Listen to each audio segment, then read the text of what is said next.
ഒട്ടുമിക്ക പടങ്ങളിൽ ഞാനുണ്ട്.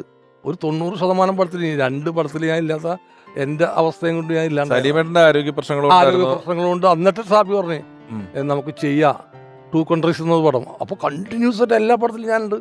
അപ്പോൾ 2 countries ഷൂട്ടിംഗ് എത്തിയപ്പോൾ ഷാഫി എന്നോട് പറഞ്ഞു, സലീം അത് പേടിക്കണ്ട, നമുക്ക് ധൈര്യമായിട്ട്.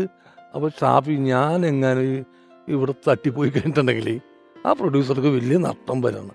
അപ്പോൾ ഞാൻ ആരോഗ്യം വരെയാണെങ്കിൽ സമയമുണ്ടല്ലോ നമുക്കിനി. അങ്ങനെയാണ് പറഞ്ഞത്. വിദേശത്ത് ഷൂട്ടിംഗ് ആയതുകൊണ്ട് അല്ല, ഞാൻ വയ്യാത്തതുകൊണ്ടാണ്. അല്ല, അത് 2 countries ഒക്കെ വിദേശത്തായിരുന്നു. അല്ല, നമ്മുടെ സംഭവം ഇവിടെ ആയിരുന്നു. അപ്പോൾ നമുക്ക് എന്തെങ്കിലും സംഭവിച്ചു കഴിഞ്ഞിട്ടുണ്ടെങ്കിൽ അത് പ്രൊഡ്യൂസർക്കൊക്കെ ഭയങ്കര ലോസാണ്. ഷാഫിക്കും അത് വലിയ കുഴപ്പമാണ്.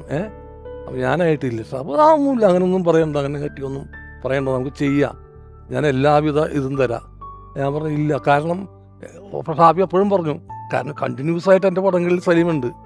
അപ്പോൾ ഞാൻ പറഞ്ഞു എന്നായാലും ഒരിക്കലും ഇത് പിരിയാൻ ഷാഫി, എന്നായാലും ഒരിക്കലും ഇപ്പോൾ. അപ്പോൾ എൻ്റെ വിചാരം ഞാൻ തട്ടിപ്പോകുന്നതാണ്, അത് തന്നെ മനസ്സിൽ ഉദ്ദേശിച്ചിട്ട് ഞാൻ പറഞ്ഞ ഷാഫി എന്നായാലും ഞാൻ നമ്മളൊന്ന് പിരിയേണ്ട ആൾക്കാരാണ്.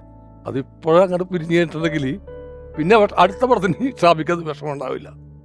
ഇത് അയ്യോ എൻ്റെ കണ്ടിന്യൂസ് ആയിട്ടുള്ള പടങ്ങൾ അങ്ങനെ വിഷമം ഉണ്ടാവില്ല. പക്ഷേ അടുത്ത പടത്തിൽ ഞാൻ ഉണ്ടായിരുന്നു, രണ്ടാമത്തെ പടത്തിൽ, അതിന് ശേഷമുള്ള പടത്തിൽ ഇല്ല.